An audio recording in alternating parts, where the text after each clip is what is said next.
उपयोगी जीव जो घाती कर्मों का नाश करता है। किनका नाश करता है? घाती कर्मों का नाश करता है। फिर उससे क्या होता है? क्या बनता है? अरिहंत बनता है। बहुत अच्छे। अरिहंत बन के क्या करते हैं? सर्वज्ञ हो जाते हैं और कि हाँ वो सब हो जाते हैं, मतलब कि सभी जगत के वस्तुओं को, स्वपर जितनी भी वस्तुएं हैं, सभी द्रव्यों को, पदार्थों को, सबको जान लेते हैं। मतलब ये बताया था कि शुद्धोपयोग हमें क्यों धारण करना है, कि उसका फल हमें मिलेगा कि जगत में जो जानने को है सब कुछ हम जान लेंगे, है ना। तो इसमें ये केवल ज्ञान की ऐसी महिमा बताई, सर्वज्ञपने की ऐसी महिमा बताई, और उससे शुद्धोपयोग की भी महिमा बताई। क्या महिमा बताई? कि शुद्धोपयोग से ही तो हमें ऐसा केवल ज्ञान मिलेगा, है ना। ये शुद्धोपयोग की ही ऐसी महिमा है कि जिसकी बदौलत हमें केवल ज्ञान प्राप्त होता है। जैसे मोक्ष मार्ग प्रकाशक अपन सबने, ज्यादातर यहाँ जो स्वाध्याय करने वाले हैं सबने पढ़ा होगा। उसमें एक प्रकरण आता है चतुर्थ अधिकार के अंत में, मोह की महिमा। वहां क्या बताया है? मतलब एक मोटा मोटा क्या कहना क्या चाह रहे हैं वहां? मोह की महिमा क्या? मोह की महिमा करी, दुखी है, ठीक है, लेकिन महिमा क्यों लिखा फिर? हाँ देखो बिल्कुल, कि मोह की महिमा लिखकर मोह का सच्चा स्वरूप बता दिया। मोह की महिमा तो बोला कि मोह के बारे में बताएंगे वो क्या क्या कर सकता है, और महिमा उसका महात्म्य बताते बताते उसका ऐसा सच्चा स्वरूप बताया कि सुनने वाले ही डर गया। अरे ये क्या है, हम तो कुछ अच्छा सोच रहे थे, कुछ ऐसा सोच रहे थे हमें कुछ फायदेमंद मिलेगा, हमें कुछ काम की चीज मिलेगी, ये तो ऐसी भयानक चीज दिखा दी कि और इसे पालने वालों को दुखी बता दी, है ना। यहाँ पर केवल ज्ञान की महिमा बताई। क्यों बताई? कि भैया कितना अच्छा स्वभाव है, इस शुद्धोपयोग की कितनी महिमा है, कितना बढ़िया है, जो उस मोह से बिल्कुल विपरीत है ना। ये शुद्धोपयोग करने योग्य क्यों है? आपको जता रहे हैं इस बात को, बार बार आपको याद दिला रहे हैं कि भैया आप ये पढ़ रहे हो, आप इसे समझ रहे हो, क्यों करना है, क्यों मेहनत करनी है, कि इसकी शुद्धोपयोग की इतनी महिमा है कि तुम हमारे जैसे बन सकते। जिज्ञासा उत्पन्न करा रहे हैं। हाँ, जिज्ञासा तो है ही, ऐसी इसके प्रति एक प्रभुत्व दिखा रहे हैं, महात्म्य दिखा रहे हैं, और वो प्रभुत्व महात्म्य कहीं और नहीं, अपने में दिखा रहे हैं। हाँ, अपनी महानता दिखा रहे हैं। तो इसलिए इस केवल ज्ञान की, इस शुद्धोपयोग की ऐसी महिमा है ना। अब आगे देखो, अब जो अपना आगे विषय आ रहा है, एक बार यहाँ मैं नीचे से पढ़ता हूँ, प्रश्न क्रमांक 22 से सबसे नीचे से उत्थाने का पढ़ेंगे। विगत गाथाओं में यह बात आ गई है कि अनंत दर्शन, अनंत ज्ञान, अनंत सुख और अनंत वीर्य ही एकमात्र शुद्धोपयोग के फल है।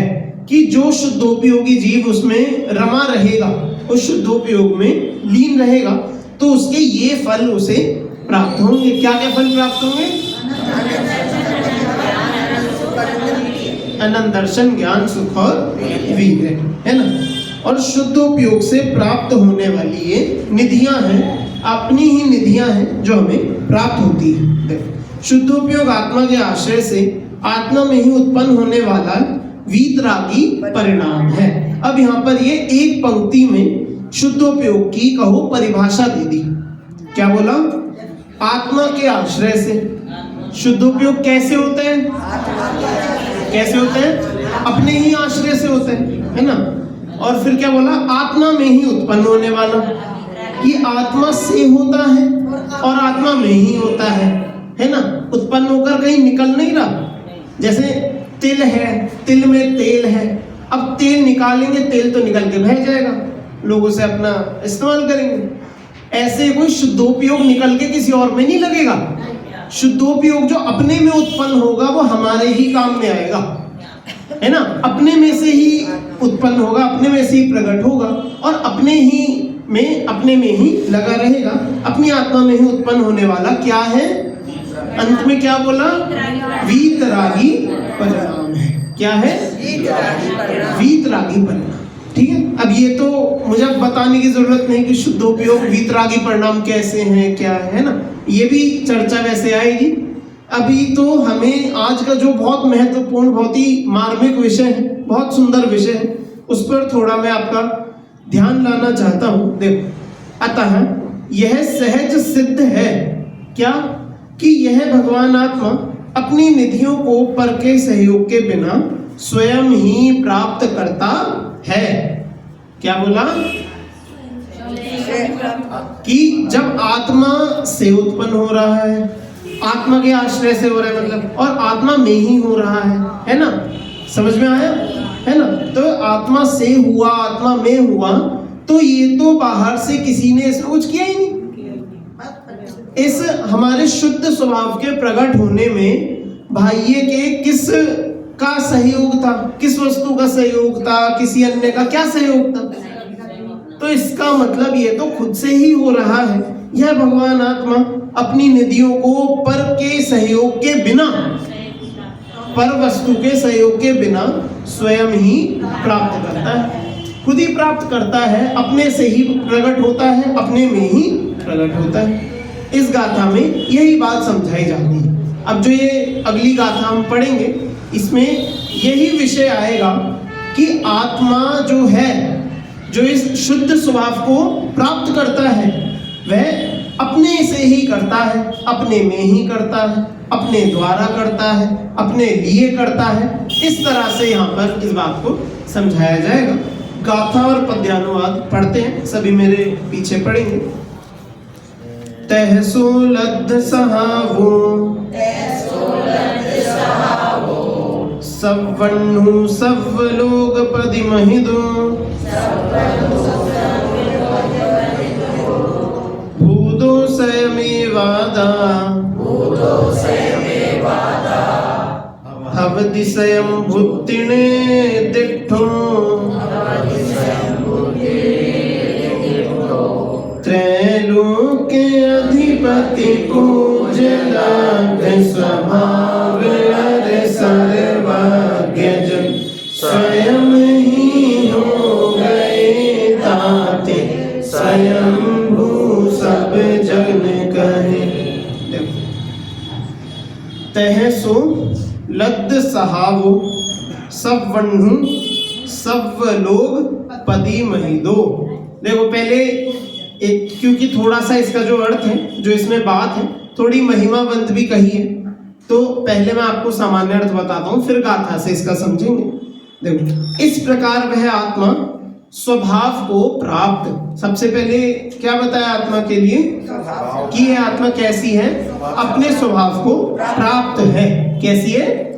स्वभाव को प्राप्त है, सर्वज्ञ और सर्वलोक के अधिपतियों से पूजित। क्या है? कैसी है? पूरी जगत के जितने भी अधिपति, मतलब राजा, अधिपति मतलब जो राजा है, मालिक है, जो इस जगत में एक ऊंचे पदों को धारण किए हुए हैं, प्रधानमंत्री, जैसे अपने देश के प्रधानमंत्री है ना, तो वह हमारे देश के कहो क्या है कि अधिपति हो गए, है ना।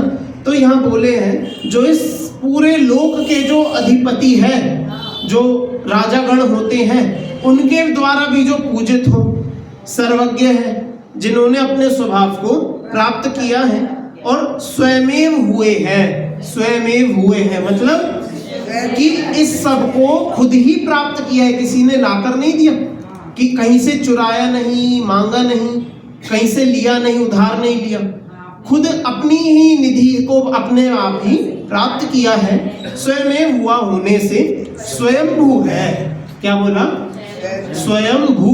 स्वयंभू की बात अपनी पिछले उसमें आई थी, जो मैंने बताया था कि दीक्षा धारण करते हैं खुद ही, है ना, तो स्वयंभू होते हैं। अब यहाँ पर स्वयंभू होने का अर्थ स्वयं दीक्षित होना मात्र नहीं है, यहाँ पर स्वयंभू, हाँ, स्वयं के स्वामी तो चलो है ही, स्वयंभू की मतलब जो खुद भगवान हो गए। स्वयंभू कि जो खुद ही भगवान हो गए वे स्वयंभू। हाँ, कि जो खुद से हुए, खुद से जो जिन्होंने ऐसा अपना शुद्ध स्वभाव प्रकट किया, तो इसलिए तो फिर स्वयंभू हम मात्र के तीर्थंकरों को ही बोलेंगे क्या?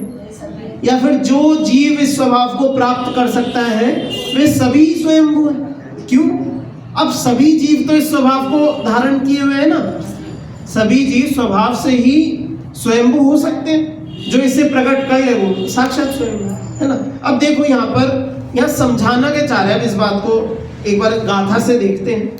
तहसो लब्ध सहावो सवर्णु सव लोग पति महिदो। देखो यहाँ पर पहले तो ऐसे बोला सव लोग पति, मतलब लोकपति, जो लोक सर्व लोक के जो अधिपति है, मालिक है, राजा है, उनके द्वारा महिदो, कि उनके द्वारा जो महान कहे जाते हैं। महिदो मतलब महात्म्य को प्राप्त करवाते हैं, करते हैं, है ना। मतलब जिनके द्वारा, जो राजाओं के द्वारा जो पूज्य है, जो इस लोक के राजाओं द्वारा पूज्य है। सवर्णु मतलब सर्वज्ञ है। सवर्णु मतलब सर्वज्ञ है। कौन सर्वज्ञ है? कि जिनकी पीछे बात कर रहे थे अरिहंत की, स्वयंभू की, है ना। तो वे एक तो सर्वज्ञ है, पूरे जगत के लोगों द्वारा, अधिपतियों द्वारा पूजित है। और क्या बोला? लब्ध सहावो। लब्ध जानते हो? लब्ध किसे कहते हैं? प्राप्त। बहुत अच्छा। लब्ध मतलब प्राप्त, कि जिन्होंने अपने स्वभाव को प्राप्त कर लिया है। क्या कर लिया है? प्राप्त कर लिया है। तो ऐसे अपने स्वभाव को प्राप्त हुए हुए हैं, सर्वज्ञ है, सभी के द्वारा पूजित है। उसके बाद क्या बोला? भूतो स्वयमेवादा। भूतो मतलब होते हैं, स्वयमेव, स्वयमेव मतलब स्वयमेव, खुद से ही होते हैं। आदा मतलब बताया मैंने, आत्मा। आदा मतलब आत्मा। तो जो खुद ही स्वयं अपनी आत्मा से ही इसे प्राप्त करते हैं। अब देखो आदा शब्द जहां बोलते हैं ना, आत्मा का मतलब यहाँ पर स्वयं है। बहुत अच्छे, मैं ये बताना चाह रहा हूँ। तो आदा का मतलब सिर्फ आत्मा से नहीं, कि आत्मा मतलब कोई जो इस शरीर के अंदर रहने वाला कोई जो तत्व वो है ही है, वो तो है ही। लेकिन आदा जब भी बोला जाए, आदा का मतलब खुद, मैं, जो मैं पना जब दर्शाना हो तब भी आदा लिखा जाता है। तो भूतो स्वयमेव आदा, खुद अपने आप से ही, जैसे बोलते हैं ना अपने आप। ये जो दो शब्द है अपने आप, दोनों का मतलब क्या है? दोनों का मतलब खुद ही है, मैं, अपने आप, है ना। जब हम अपने आप बोलते हैं, मैंने अपने आप किया। अब यहाँ पर कितनी बार हमने मैं शब्द का प्रयोग कर दिया? मैंने, अपने आप, है ना। तो तीनों बार मैं बोला, लेकिन तीनों मैं के अर्थ कैसे? कि कुछ ना हल्का हल्का उनमें अंतर है, लेकिन तीनों दर्शा किसको रहे? अपने को दर्शा। तो यहाँ बोल रहे हैं भूतो स्वयमेवादा, कि खुद ही अपने आप से जो हुए हैं, खुद अपने आप से जो हुए, भूतो हो गए हैं। कैसे हो गए? कि ये सब कि सर्वज्ञ हो गए हैं, अपने स्वभाव को प्राप्त हो गए हैं, सभी के द्वारा नतमस्तक हो गए हैं। तो ऐसे वे भूतो हवदी स्वयंभूति निर्दिष्टो, कि ऐसे जीव को क्या बोलेंगे हम? स्वयंभू। स्वयंभू बोलो ना। तो ऐसे वे स्वयंभू होते हैं, ऐसा निर्दिष्टो मतलब भगवान ने कहा। निर्दिष्टो मतलब कहा है ना। तो ये सबको समझ में आया कि जो खुद इस स्वभाव को प्राप्त करते हैं, खुद से प्राप्त करते हैं, और फिर कैसे कैसे होते हैं? कि सर्वज्ञ होते हैं, और वीतरागी तो है ही, वीतरागी है, सर्वज्ञ है, सभी के द्वारा पूजित है। तो उन्हें हम क्या बोलते हैं? स्वयंभू बोलते हैं। ठीक है। चल, अब ये तो गाथा का बहुत ही संक्षिप्त, बहुत सामान्य, बहुत बिल्कुल शब्दशः अर्थ था। इसकी अब जब व्याख्या हम थोड़ी पढ़ेंगे, तो भी व्याख्या बहुत बड़ी नहीं है, लेकिन स्वयंभू शब्द की बहुत अच्छी, बहुत सुंदर व्याख्या है। जो स्वयंभू बताया ना, कि खुद कैसे हुए, बताओ तो सही। कि कुछ नहीं चाहिए उन्हें जगत से, कुछ तो काम लगता होगा, कुछ तो जैसे कोई व्यक्ति जैसे घर में है, कुछ कार्य होना है, किसी का मकान बनना है, कुछ काम करना है, तो जब वो हर जगह से मदद मांग ले, सब लोग उसे मना कर दे, हम मदद नहीं कर सकते, नहीं कर सकते, अंत में क्या बोले, अरे मैं खुद ही कर लूंगा, सब हट जाओ, मैं खुद कर लूंगा, ठीक है। अब वो चल देता है बेड़ा लेकर।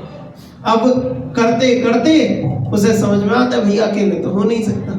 लेकिन अब जब उसने देखा कि अकेले मैंने शुरू तो कर दिया, लेकिन उसके इस प्रयास मात्र से कि हाँ ये अकेला करना चाहता है, तो और लोग तब उसकी मदद करते हैं बजाय कि पहले ही मदद चालू कर दे, है ना। तो ऐसे यहाँ कुछ तो होता होगा, कोई तो बाद में आकर कुछ लगा दे, मदद कर दे, दे जाए, ले जाए, कर जाए, कुछ और हो जाए, कुछ तो होता होगा।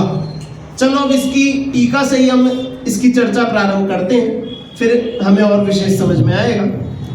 इस गाथा का भाव आचार्य अमृतचंद्र तत्व प्रदीपिका में इस प्रकार स्पष्ट करते हैं। देखो, शुद्धोपयोग की भावना के प्रभाव से समस्त घाती कर्मों के नष्ट हो जाने से, अब देखो, अब जैसा मैंने बताया है, टीका के शब्द थोड़े से घुमावदार होंगे, आपको जटिल लगेंगे, तो थोड़ा सा अपने ध्यान को, दिमाग को लगा के चलना है, वरना जहाँ एक भी शब्द छूटेगा वो सारा अर्थ पानी में चलेगा, है ना। तो थोड़ा सा आप ध्यान देना।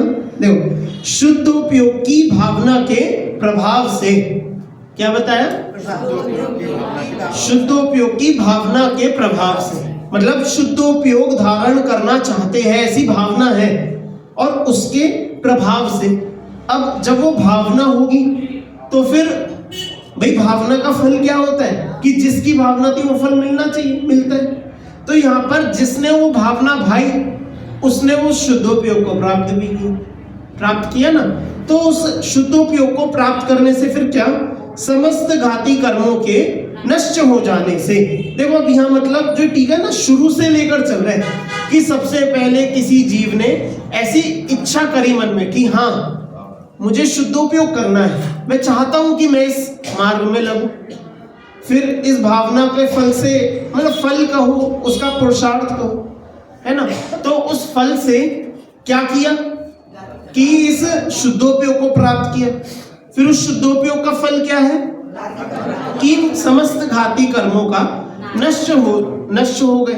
तो इनका नष्ट हो जाने से जिसने शुद्ध अनंत शक्तिवान चैतन्य स्वभाव प्राप्त किया है, क्या प्राप्त किया है, शुद्ध अनंत शक्तिवान चैतन्य स्वभाव। देखो कितने शब्द बोले एक आत्मा के लिए, कितने विशेषण दिए आत्मा के लिए। सबसे पहले तो बोला शुद्ध है कि भाई ये अन्य सभी विकारों से मुक्त, भाई ये सभी विकारों से, विकल्पों से, बाहर की किसी भी प्रक्रिया से बिल्कुल जो मुक्त हो, तो इसलिए बोला शुद्ध है।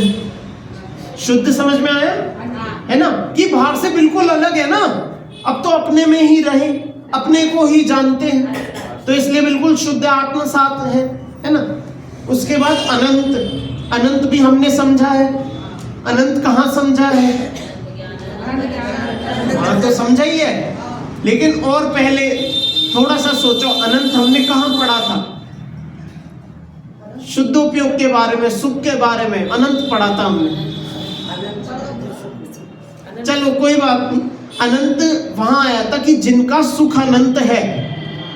एक जो इसकी पहली गाथा थी इस वाले अधिकार की, अगर किसी को ख्याल हो, वहां पर चर्चा आई थी कि अविच्छिन्न है, अनंत है। अब याद आ गया होगा अविच्छिन्न से, याद है, हाँ बिल्कुल, अनुपम, हाँ 5 चीज आई थी। तो वहां अनंत का क्या मतलब था कि जिनका जो ज्ञान है, सुख है, अनंत है, कभी नष्ट नहीं होगा, कभी खत्म नहीं होगा, है ना। तो यहाँ बोल रहे हैं कि अपनी चैतन्य स्वभाव कैसा है, अनंत चैतन्य स्वभाव है। कैसा है, अनंत चैतन्य स्वभाव है। और बोला फिर शक्तिवान, कैसा है, शक्ति वाला है। मतलब कि इस चैतन्य स्वभाव को प्राप्त करके हम शून्य नहीं हो जाते, हम कोई ऐसे नहीं हो जाते जैसे हमारे मन में ध्यान को लेकर क्या कल्पना होती है कि ध्यान लगाना है, हम बिल्कुल मंदिर में आए, एकांत, बिल्कुल अंधेरे कमरे में आए, बिल्कुल बंद करके, हर तरफ से सारी इंद्रियों को बंद करके, आंख बंद करके ऐसे बैठ गए और फिर ध्यान। अब ध्यान में करना क्या है? हम क्या सोचते हैं कि कुछ नहीं सोचना है, कुछ नहीं बोलना है। अब नहीं सोचते कि कुछ नहीं सोचना, ये भी सोचते रहते, है ना। करते करते करते सोचते रहते क्या करे। हर चीज हमारी ऐसी चलती रहती है कि कुछ नहीं करना, और इसके चक्कर में क्या कि कुछ ना कुछ करते हैं। अब जो यहाँ पर ये मैं बताना चाह रहा हूँ, शक्तिवान का अर्थ यहाँ पर है कि सर्व गुणों से संपन्न है। शक्ति कितनी? जैसे तीर्थंकर के बताते हैं, तीर्थंकर में कितनी शक्ति नहीं, कितनी, मतलब उसका एक माप देते हैं ना। क्या देते हैं, क्या बताते हैं कि पूरे 3 लोग को अपनी ये छोटी कनिष्ठा उंगली पर उठा के पटक दे। इतनी शक्ति, इतना पराक्रम, है ना। शक्ति ये तो एक चलो शारीरिक शक्ति है उनकी, है ना। और यहाँ पर जो शक्तिवान कह रहे कि अनंत शक्ति वाले, आत्मा की ऐसी शक्ति है, इतनी अनंत शक्तियां हैं कि जिसका हमें ठिकाना नहीं, इनका हमें स्वभाव ही नहीं जानते अपना क्या कैसा है। अपनी शक्तियों से इतने ऐसे अपने कार्य होते हैं जो हम स्वाभाविक करते हैं, लेकिन हमें उनकी खबर ही नहीं, है ना। अब मैं देखो क्या बताना चाह रहा हूँ, हम ध्यान में सोचते हैं हमें कुछ नहीं करना, तो भैया इतनी शक्तियां क्यों? क्या करना है शक्तियों का? शक्तियां हैं, करना कुछ नहीं, बैठे रहेंगे कि भैया अभी ये शक्तियां कहो अभी तो प्रकट नहीं, और जब प्रकट होगी तो उसका आपको कुछ करने का भाव नहीं आएगा। ये भी ऐसी दोनों ही बातें हैं कि जब तक वो प्राप्त नहीं है तब तक हमें वो चाहिए, और जब यदि वे मिल जाए तो बिना इच्छा के ही मिलेगी, और मिलने के बाद भी उनकी कोई इच्छा नहीं होगी, ना जरूरत ना इच्छा वांछा, को सब खत्म हो जाएगा। आपके पास बहुत कुछ करने की शक्ति होगी, लेकिन करने के भाव नहीं है, है ना। तो शक्तिवान, अनंत शक्ति को हम प्राप्त करते हैं, ऐसा अपना स्वभाव, ऐसे चैतन्य स्वभाव। अच्छा आपसे पूछता हूं, चैतन्य किसे कहते हैं? आत्मा। ये तो ऐसी बात है, मेरा घर कहाँ? इनके बगल में, इनका घर कहाँ? मेरे बगल में। चैतन्य को आत्मा को चैतन्य पूछना चाहूँ। हाँ, चित मतलब वही, अब चित शक्ति, चेतना, चेतन, सारे शब्द बोल दिए पर्यायवाची जो बताओ ना क्या होता है? जानना दे, इतना सा पूछना था। चैतन्य स्वभाव का मतलब है जो जानने देखने वाला, जिसका ये ज्ञान दर्शन का जो व्यापार निरंतर चलता रहे, उसे चेतना। चेतना तो किसका नाम है कि जो ये जानना देखना, जाननपना चलता रहे निरंतर। क्यों? इस जगत में जीव का क्या लक्षण है? उपयोग, चेतन, है ना, ये लक्षण है ना। ऐसा क्यों है? क्या जीव का जानना कभी रुकता तो होगा? कभी तो रुकता। हम जब सो जाते हैं तब क्या जानते हो? तो कुछ नहीं जानते, तब तो रुक जाता होगा। चलो हम छोड़ो, कोई जीव जो निगोदिया है उनका रुक जाता होगा, वो क्या जानते हैं? कुछ भी नहीं जानते। हम कोई जो वो बीच वाली गति होती है, मैं नाम भूल गया एकदम, निकल गया, विग्रह गति होती है, वहां तो कुछ नहीं जानते होंगे। वहां बताओ क्या, इतना सा समय नहीं होता, क्या जानेंगे? हाँ देखो, मैं यही कहना चाह रहा हूँ, जब भी हमें चेतन स्वभाव बोला जाता है, चैतन्य स्वभाव बोला जाता है, ये भी अपनी महिमा ही है कि हम अन्य द्रव्यों से अलग कैसे हैं कि हम निरंतर जानने वाले हैं। अपना स्वभाव, ये चेतन बोलने का मतलब है कि तुम जानने वाले हो, तुम ज्ञायक हो, अन्य कुछ नहीं। तुम ज्ञाता दृष्टा के अलावा कुछ भी नहीं हो, तुम मात्र ज्ञायक हो, बस जानो। हमेशा इस बात को, जब भी चैतन्य बोला जाए, हमेशा याद रखना, हमें ज्ञायक कहा जा रहा है। क्या कहा जा रहा है? ज्ञायक, है ना। देखो अब क्या क्या बोले आत्मा के लिए? शुद्ध, अनंत शक्ति वाले और चैतन्य स्वभाव। तो ऐसे चैतन्य स्वभाव प्राप्त किया है, ऐसा यह पूर्वोक्त आत्मा। पूर्वोक्त आत्मा मतलब जो पिछली गाथा में जो बात की थी, जो पिछली कक्षा में हमने बात की थी, तो ऐसी आत्मा। अब वह आत्मा क्या क्या करता है?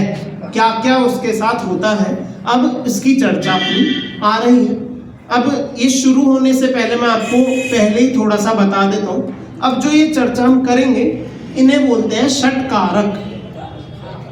हमने अपने सभी ने यहाँ पर जिन्होंने स्कूल में पढ़ाई की है, स्कूल में अपने हिंदी में संस्कृत में होते हैं कारक, है ना।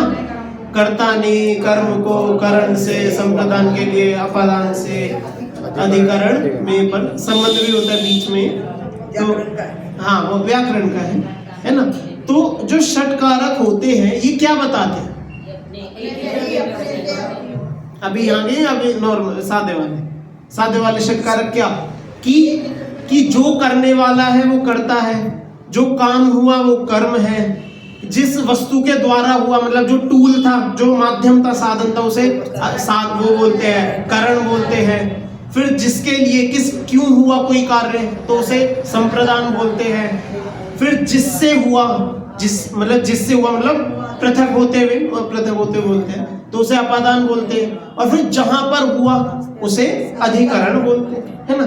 तो ये एक भाषागत, ये तो सब बात है कि अपनी भाषा अपनी बोलचाल में हम कैसे किसी बात को बताएं, तो उसके लिए कारक होते हैं। अब अपना जैन धर्म कहता है कि भैया तुम भगवान बने हो, तुम भगवान बनोगे तो कैसे बनोगे, कौन बनेगा, तुम किस कार्य को प्राप्त होगे, कहां से होगे, कहां पर होगे, क्यों होगे, ये सब सवाल है ना।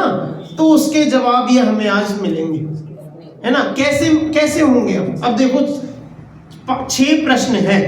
सबसे पहले तो कौन कार्य कर रहा है, किसने किया। फिर कर्म कि क्या कार्य हुआ, उसके बाद करण कैसे हुआ, उसके बाद संप्रदान क्यों हुआ, किस लिए हुआ, है ना। फिर उसके बाद अपादान कि मतलब किससे हुआ, कहां से आया, कहां से मिला। और फिर अधिकरण मतलब कहां पर हुआ, है ना। तो अब इसकी चर्चा अपन करेंगे। इन 6 प्रश्नों को अपने जहन में रखते हुए इस आगे की चर्चा को हम पढ़ते हैं। देखो, शुद्ध अनंत शक्ति युक्त ज्ञायक स्वभाव। देखो अभी थोड़ा ही चलते हैं। क्या बोला? शुद्ध अनंत शक्ति युक्त। ये तो पूरे ऊपर वाले शब्द है, शुद्ध है और अनंत शक्ति वाले ज्ञायक स्वभाव। जो चैतन्य स्वभाव बोला था उसी को हम ज्ञायक स्वभाव भी बोल सकते हैं, है ना।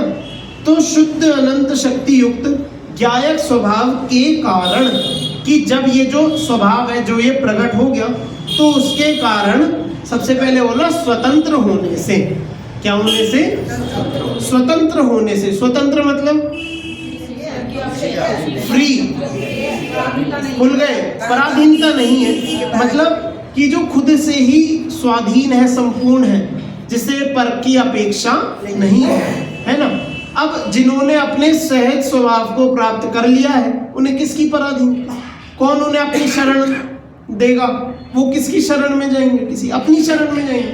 तो इसका मतलब वे स्वतंत्र है ना। तो स्वतंत्र होने से जिसने कर्तृत्व के अधिकार को ग्रहण किया है, क्या बोला? जिसने कर्तृत्व के अधिकार को ग्रहण किया है। इस बात का मतलब क्या है? हाँ, अब यहाँ पर तो भैया आप तो कुछ और ही पढ़ा रहे थे अभी परसों हमें कि कर्तृत्व छोड़ो, एकत्व ममत्व छोड़ो। यहाँ कह रहे कि उसने कर्तृत्व का अधिकार ही ले लिया, सबका कर्ता बन गया जी। ये क्या बात है? बिल्कुल, बहुत बढ़िया, बहुत अच्छे। देखो मुझे बहुत खुशी होती है कि जब ऐसे सवालों का बहुत सुंदर जवाब मुझे मिलता है, बहुत मुझे भी मजा आता है। देखो, कर्तृत्व के अधिकार को ग्रहण किया, लेकिन कर्तृत्व है किसका? कि अपना, मात्र अपना, कि जो अपने हक का था उसके हम कर्ता हो, है ना। जिस पर हमारा अधिकार है, जिस पर हमारी शक्ति चलती है, जिस पर हमारा बस चलता है, उसके हम कर्ता हो। और उसके तो हम कर्ता होते नहीं। कर्ता किसके होना चाहते हैं? कि जो अपना नहीं है, जो अपना कभी हो सकता नहीं है, उसके पीछे हम दौड़ते हैं, उसके हम कर्ता बनना चाहते हैं, बनने की कोशिश करते हैं। कुछ हद तक अपने आप को उनका कर्ता मान भी लेते हैं कि हम तो हो गए जी, हमारे बस में। लेकिन बनते कितना है कि जरा सा। थोड़ा सा भी, है ना। तो यहाँ बताना चाह रहे हैं कि जिस जीव ने अपने इस शुद्ध चैतन्य स्वभाव को, ज्ञायक स्वभाव को प्राप्त किया है, वह स्वयं स्वतंत्र होने से उस कर्तृत्व को क्या किया, उस कर्तृत्व के अधिकार को धारण कर लिया, मतलब खुद का ही कर्ता हो गया। जो जीव स्वतंत्र हो गया, जैसे भारत देश अंग्रेजों के शासन में रहा कि कई साल रहा, उनसे अंग्रेजों से पहले मुगलों के शासन में रहा, मुगलों से पहले भी अब पता नहीं, ठीक है, क्या क्या हुआ हम नहीं जानते, है ना। तो जब हम जितने भी वर्ष उनके शासन में रहे, तो शासन में रहने का मतलब है कि वो जैसा बोलेंगे हमें वैसा करना पड़ेगा, वरना वो हमें मार देंगे, वो हमें दंड देंगे, वो अपने अनुसार हमें चलाएंगे। और जब देश स्वाधीन हुआ तो फिर क्या हुआ कि उसके जो कर्ता हर्ता थे वे हम खुद ही बन गए। हमने अपना प्रशासन लगाया, अपना ही जो संविधान बनाकर उसका पालन किया, है ना, मतलब अपना कार्य खुद किया। तो इसका मतलब हम अपने कर्ता खुद हो गए, है ना। अब उसमें क्या हमने किसी और पर कर्तृत्व जमाया क्या जाके? हम जब खुद के स्वाधीन होकर कर्ता हो गए तो क्या हम दौड़कर किसी और देश पर हमला कर दिया गया कि ये भी हम भी इस पर राज करेंगे, जैसा उन्होंने हम पे किया था हम इस पर, ऐसा हुआ क्या? तो ऐसे ही हम स्वयं कर्तृत्व का अधिकार तो लेना चाहते हैं, लेना चाहिए, लेकिन अन्य पर वस्तु का नहीं लेना, मात्र अपना कर्तृत्व का अधिकार है हमारा, और उसी को हमें सच्चे रूप से अगर हम पालन करें तो ये स्वयंभूपना हमें मिल सकता है ना। समझ में आई ये बात? कर्ता वाली बात सबको क्लियर है कि नहीं है? हम कर्ता कैसे हैं कि हम अपने कर्ता है, कि हम क्योंकि परद्रव्य से बिल्कुल भिन्न है, पराधीनता से विमुक्त है, हम हर तरफ से स्वतंत्र हैं, तो इसलिए हम स्वयं के कर्ता हैं। समझ में आया? देखो दूसरी पंक्ति आगे देखते हैं। शुद्ध अनंत शक्ति युक्त ज्ञान रूप से, अब यहाँ क्या बोला? शुद्ध अनंत शक्ति रूप, वही बात है पीछे वाले ही, और फिर बोल दिया ज्ञान रूप से, वही पहले बोला ज्ञायक स्वभाव, फिर बोला उससे पहले बोला था चैतन्य स्वभाव, फिर यहाँ बोल दिया ज्ञान रूप से। बात सारी ऑलमोस्ट वही है। यहाँ देखो इस बात को समझना, शुद्ध अनंत शक्ति रूप से परिणमित होने के स्वभाव के कारण क्या बोला कि हम जो ज्ञान रूप परिणमित हो रहे हैं, जो शक्ति, जो अनंत शक्ति है, जो ज्ञान शक्ति है, उस रूप परिणमित होने के स्वभाव के कारण, मतलब कि हम उस ज्ञान रूप परिणमित हो रहे हैं। इस बात का मतलब हमें समझना है अभी कि जो हम जीव ज्ञान रूप परिणमित होना, इसका क्या मतलब बनेगा कि हम स्वयं ही ज्ञान रूप है। चलो ठीक है, ये बात आपने कह तो दी, मतलब आपने सुना जरूर है कि हम स्वयं ज्ञान रूप है। इस बात का वैसे भाव क्या है, इसका गहराई से अर्थ तो पकड़ो। देखो बिल्कुल वो परिणमित वाला तथ्य याद है? बस बिल्कुल कि जिस भाव रूप, जिस परिणति रूप जीव परिणमित होता है वह वही भाव हो जाता है। याद आया? वो कहा था सबको ख्याल में है ना? बस इन चीजों को जब तक आप याद रखेंगे, ये ग्रंथ बिल्कुल सरल है, कोई आपको चिंता की बात नहीं है ना। तो अब यहाँ पर जो बोल रहे हैं कि इस ज्ञान रूप परिणति, जो ये ज्ञान रूप जो परिणति है, तो उस रूप से परिणमित होने के स्वभाव के कारण, कि अब जब हम उस ज्ञान रूप ही परिणमित होते हैं तो उसके कारण स्वयं ही प्राप्य होने से कर्मत्व का अनुभव करता हुआ, मतलब कि मैं तो जीव हूं और मेरा काम क्या है? जानना देखना, लेकिन जो जानना देखना काम है वो किसका है? मेरा ही है। कर कौन रहा है? अब कर कौन रहा है? मैं कर रहा हूं। जान कौन है? मैं जान रहा हूं। लेकिन वो जो जाननपना वो कौन है? कर्म। तो उसका पद हो गया, एक पदवी दे दी, कर्म नाम का पदवी दे दी उसको। लेकिन वो जो कर्म पना है वो है किसका? जानन पना कौन है? वो भी तो मैं ही हूं। वो जो जानन पना जो स्वभाव है कि हम उस ज्ञान रूप परिणमित हो गए, यह जीव क्या हो गया? उस ज्ञान रूप हम जो स्वभाव रूप से परिणमित हो गए हैं, तो वह जो किया कि हमने जाना, तो जाननपना भी कौन? नहीं। जिसने जाना वो भी नहीं, और जो जाना गया वो तो चलो ठीक है, बाद की बात है, वो भी अभी आगे देखेंगे कि जिसको जाना वो तो मैं हूं ही, लेकिन वो जो जाननपना है वो भी कौन? कि वो भी मैं ही हूं।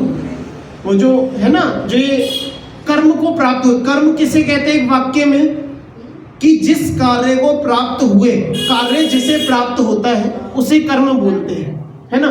तो कार्य की, जैसे राम ने रावण को मारा, है ना, तो इसमें राम कौन है?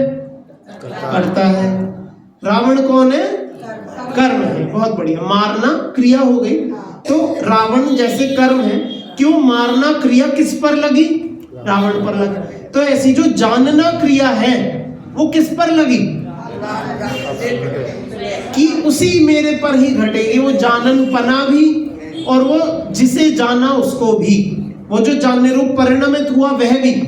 तो ये सब इसमें भी कौन है? इस सब के पीछे भी कौन है? नहीं। तो मतलब भी कर्ता भी मैं हूं और कर्म भी मैं हूं। चलो अब देखो यहाँ अंत में क्या बोला था?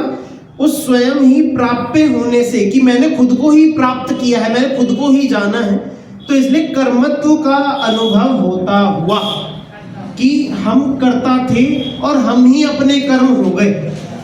चलो आगे, शुद्ध अनंत शक्ति युक्त ज्ञान रूप से परिणमित होने के स्वभाव से स्वयं साधकतम होने से कारणत्व करणत्व को धारण करता हुआ, कि हम अपने को जान रहे हैं। मैं अपने को जान रहा हूं। कैसे जान रहा हूं? ज्ञान से जान रहा हूं। और ज्ञान कौन था? मैं ही था। तो बोला हम अपने को जान रहे, अपने से ही जान रहे, तो इसलिए करण भी कौन हुआ? मैं ही हुआ। जो तीसरी बात थी ना, देखो क्या है कि उस ज्ञान रूप से परिणमित होने के स्वभाव से स्वयं साधकतम, कि हम ही अपने वो साधन किसे बोलते हैं? साधन मतलब क्या होता है? साधन मतलब जिससे काम हो, कि मैंने हथौड़े से कील ठोकी। किससे कील ठोकी? हथौड़े से। हथौड़ा उस कील ठोकने में क्या है? एक टूल है, साधन है ना, साधन हो गया। तो जैसे उस हथौड़े के माध्यम से हम कील ठोक सकते हैं, उस हथौड़े के बिना कील ठोकी नहीं जा सकती, नहीं लगाई जा सकती। ऐसे ही हमें अपनी आत्मा को जाना, हमने आत्मा को, आत्मा ने आत्मा को जाना। किससे जाना? आत्मा से ही जानेगा वो, लेकिन आत्मा के किससे जानेगा? कि उस ज्ञान से जानेगा, है ना। आत्मा ऐसे नहीं कि वह पूरी आत्मा ही वो झोंक दी, कि आत्मा ने खुद को ही पकड़ा, खुद को ही लगा दिया, कि आत्मा ने आत्मा को, अब वो ज्ञान से जाना।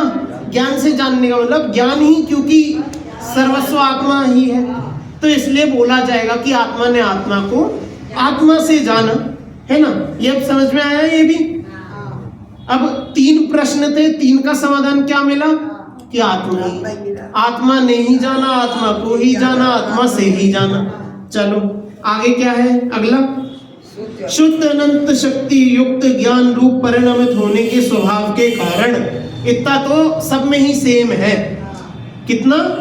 शुद्ध अनंत शक्ति युक्त ज्ञान रूप परिणमित होने के स्वभाव के कारण, कि हम उस ज्ञान शक्ति में परिणमित होते हैं, हम उस ज्ञान शक्ति रूप हमारा स्वभाव चलता है, अपना जो परिणति है उस रूप रहती है, उसके कारण स्वयं ही कर्म द्वारा समाश्रित होने से संप्रदानत्व को धारण करते हैं।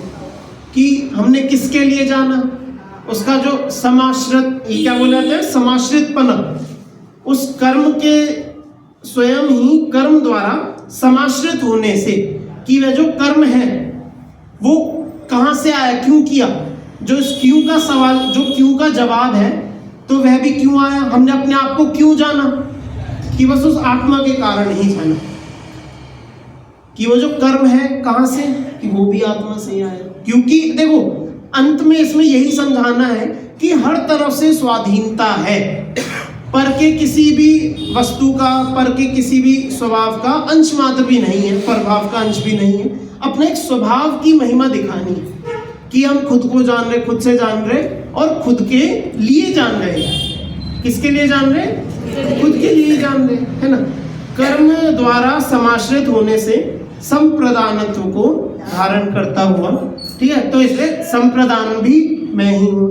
आगे, शुद्ध अनंत शक्ति रूप ज्ञान रूप से परिणमित होने के समय पूर्व। अब देखो यहाँ पर हल्की सी बात थोड़ी पीछे जा रही है, क्या बोला कि उस परिणमित होने के समय पूर्व में, मतलब अब थोड़ा अब कुछ और बता रहे हैं। एक समय पूर्व क्या हुआ ये, उसके समय पूर्व में प्रवर्तमान विकल ज्ञान स्वभाव का नाश होने पर भी सहज ज्ञान स्वभाव से स्वयं ही ध्रुवता का अवलंबन करने से अपादानत्व के धारण करता हुआ। देखो अब थोड़ा सा आपको इसकी जानकारी ऐसे बहुत सरल है, मैं आपको ऐसे ही समझा देता हूँ। यहाँ पर इतना सा बताना चाह रहे हैं कि उत्पाद व द्रव्य तो सब जानते हैं, बिल्कुल जानते हैं। उत्पाद मतलब कि आगामी पर्याय का प्रकट होना, आना, और वह किसे कहते हैं, जो पूर्व पर्याय थे उसका जाना।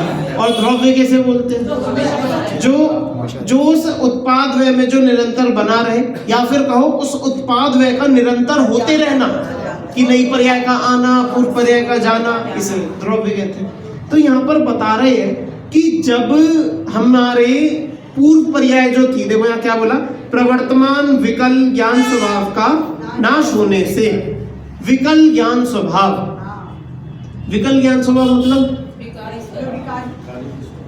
विकल ज्ञान स्वभाव मतलब, हाँ ऐसा कह सकते हैं कि जो विकल मतलब विकारी कह लो, कि जो विकारी जो ज्ञान स्वभाव था उसका क्या हुआ, नाश हो गया। कि जो हमारा जो मतिश्रुत ज्ञान था, जो वो अल्प ज्ञान स्वभाव था, जिसकी पूर्ण शक्ति नहीं थी, उसका क्या होगा, नाश होगा ना, तभी तो हमें केवल ज्ञान मिलेगा। तो यहाँ बता रहे हैं कि उस विकल ज्ञान स्वभाव का नाश होने पर भी सहज ज्ञान स्वभाव से स्वयं ही ध्रुवता का अवलंबन करने से, कि चाहे वो जो पूर्व जो ज्ञान स्वभाव था, विकल ज्ञान स्वभाव था, उसका नाश हो गया, फिर भी अपने ज्ञान स्वभाव से स्वयं ही ध्रुवता का अवलंबन है। क्या बोला, जो ध्रुवता है, जो अपना उत्पाद व्यय की ध्रुवता कहो या फिर अपने अनादि अनंत पने की ध्रुवता कहो, उस ज्ञान स्वभाव की जो ध्रुवता है कि पूर्व पर्याय के जाने पर भी हमारा ज्ञान स्वभाव निरंतर विद्यमान है। क्या है, विद्यमान, वो ज्ञान स्वभाव निरंतर बना हुआ है ना। तो सहज ज्ञान स्वभाव से स्वयं ही ध्रुवता का अवलंबन होने से, कि पूर्व जो पर्याय गई लेकिन वर्तमान में अब भी वो ज्ञान स्वभाव विद्यमान है। तो अब जब वो पूर्व से निकलकर नया प्रकट हुआ, उस ध्रुवता से प्रकट हुआ, तो उससे उसके अवलंबन करने से अपादानत्व को धारण करता हुआ, मतलब स्वयं से ही वो ज्ञान प्रकट हो रहा है। अपनी पूर्व पर्याय का वह होकर भी वह ज्ञान प्रकट हो रहा है, इसका नाम होता है अपादान। समझ में आया, समझ में आया कि पूर्व जो ये विकल्प जो ज्ञान स्वभाव था वह गया, वह नाश हुआ। उसके बाद भी जो अपना सहज ज्ञान स्वभाव था, जो द्रव्य था, उस द्रव्य से हमने अपने इस ज्ञान स्वभाव को प्राप्त किया, तो उसके अवलंबन से हम क्या कहलाए, अपादान कहलाए। क्या कहलाए हम, अपादान कहलाए। अब अंतिम आ रहा है, शुद्ध अनंत शक्ति युक्त ज्ञान रूप से परिणमित होने के स्वभाव का स्वयं ही आधार होने से। अब ये सब जितने सारे कार्य गिनाए, ये सब कहाँ हो रहे थे, कहाँ होंगे ये सब, कि कहीं हमें शिवाजी पार्क के जैन मंदिर में आना पड़ेगा, यहाँ बैठकर ही होते होंगे, तो कहाँ होते हैं, कि स्वयं ही जो अपनी आत्मा में ही होंगे। कि आत्मा ने जाना, आत्मा को जाना, आत्मा से जाना, ये सब होगा कहाँ पर, कुछ बेस तो चाहिए खड़ा होने के लिए, बेसलेस थोड़ी होती है कोई बातें यहाँ, है ना। तो जो आधार है वह भी क्या है, वह भी आत्मा ही है, वह भी स्वयं हम खुद ही हैं। देखो यहाँ बोला, जो शुद्ध अनंत शक्ति युक्त ज्ञान रूप से परिणमित होने के स्वभाव अब उस ज्ञान शक्ति रूप परिणमित होने के स्वभाव का स्वयं ही आधार होने से, कि हम खुद ही उसके आधार है, इसलिए क्या है, अधिकरणत्व। क्या है कि हम खुद ही उसके अधिकरण है, आधार है। अब इस अधिकरणत्व को, मतलब इन सब को, कर्तृत्व को, कर्मत्व को, करणत्व को, संप्रदानत्व को, अपादानत्व को और अधिकरणत्व को आत्मसात करता हुआ, कि जिन्होंने इन 6 कारकों को बिल्कुल ऐसे आत्मसात कर लिया कि इनके अलावा अन्य किसी की आवश्यकता ही नहीं है, अन्य किसी पर द्रव्य की जरूरत ही नहीं है ना। तो आत्मसात करता हुआ स्वयं 6 कारक रूप होने से अथवा उत्पत्ति अपेक्षा से द्रव्यघाती कर्मों और भावघाती कर्मों के भेदभावों को दूर करके स्वयमेव आविर्भूत होने से स्वयंभू कहलाता है। देखो यहाँ अंतर में क्या बोल गए, उत्पत्ति अपेक्षा से द्रव्यघाती कर्मों और भावघाती कर्मों के भेदभावों को दूर करके, इनके भावों को, इन्हें दूर करके मतलब द्रव्य कर्म और भाव कर्म के भेदभाव को दूर करने का मतलब क्या है? नहीं, ज्ञान की बात नहीं है। देखो यहाँ उत्पत्ति की अपेक्षा बताना, अभी तो एक स्वभाव अपेक्षा था, और अब बता रहे हैं कि स्वयंभू उत्पत्ति की अपेक्षा खुद कैसे होते हैं, कि जब इन द्रव्य कर्म और भाव कर्म में भेदभाव नष्ट हो जाता है, मतलब कि किसी जीव के द्रव्य कर्म शेष रह सकते हैं, भाव कर्म ना, ऐसा है ना। इस तरह से सब समझे इस बात को। क्या बोला कि जब जिस जीव के द्रव्य कर्म तो शेष है लेकिन भाव कर्म नहीं है, मतलब अपने जो शुद्ध उपयोग में लीन है, भाई शुद्ध उपयोग में लीन है तो फिर उनके किस बात के भाव कर्म नहीं। अरे अच्छा, यहाँ घाती कर्म कह रहे हैं अभी, यहाँ घाती कर्मों की बात नहीं है। घाती कर्म, घाती कर्म आर्यन भगवान का तो घाती कर्म कैसे भी नहीं है, आघाती कर्म है। मैं ये बात बताना भूल गया, कोई नहीं, माफ करो। यहाँ द्रव्य घाती कर्म और भाव घाती कर्म की बात है ना। देखो समझो, यहाँ पर जो बता रहे कि जब द्रव्य घाती कर्म और भाव घाती कर्म के भेदभावों को दूर करके, नष्ट करके होगा यहाँ। हाँ, मतलब भेदभाव को दूर करने का मतलब है कि जब कि जितने ही भाव कर्म नहीं है और वैसे ही घाती कर्म भी नहीं है, इस बात का ये है। मतलब घाती कर्म मतलब द्रव्य और भाव, कि जैसे द्रव्य भाव घाती कर्म नहीं है वैसे ही द्रव्य घाती कर्म भी ना रहे, कि मतलब जब उनका द्रव्य कर्मों का भी भाव कर्मों की तरह ही हम नाश कर दें, घाती कर्मों का, इनका भेदभाव का मतलब कि जब दोनों ही बराबर रूप से नष्ट हो जाए, है ना। तो उससे क्या होगा, इन भेदभावों को दूर करके स्वयमेव आविर्भूत होने से, क्या हो गए, स्वयमेव आविर्भूत होने से, मतलब स्वयं उस इन्हें तो नाश कर दिया, तो क्या प्रकट हुआ कि अपना स्वभाव प्रकट हुआ। तो इसलिए ऐसा होने से स्वयंभू कहलाते हैं, कि स्वभाव से तो षट कारकों से स्वयं ही अपने कर्ता है, कर्म है, करण है, संप्रदान है, अपादान है, और उत्पत्ति रूप से इन कर्मों का नाश स्वयं ही करके स्वयं ही प्रकट होते हैं। तो इसलिए भी क्या है, यह जीव क्या है, स्वयंभू कहलाता है। अतः निश्चय से पर के साथ आत्मा का कारकता का संबंध नहीं है। क्या बोला, देखो, अतः निश्चय से पर के साथ आत्मा का कारकता का संबंध नहीं है, कि परद्रव्य से बिल्कुल भी ऐसा नहीं कि जब हम इस स्वयंभूपने को प्रकट करेंगे तब हम अपने कारक कहलाएंगे, तब हम अपने कर्ता कहलाएंगे। नहीं, हम अभी से, आज से हम अपने ही कर्ता है, अपने ही कर्म है, अपने ही करण है, हम सब कुछ अपने ही हैं। अपना तो पर से कभी नाता था ही नहीं, ये बताना चाह रहे हैं। ऐसा नहीं कि पहले नाता था और हमने उसे तोड़ दिया, नहीं, हमने नाता बना रखा है, वो तो हमने मोह का, ममत्व का, कर्तृत्व का, पर से संबंध जोड़ रखा है ना। लेकिन हमारा उनसे वास्तव में क्या संबंध है, कुछ भी नहीं है, कि कुछ था ही नहीं।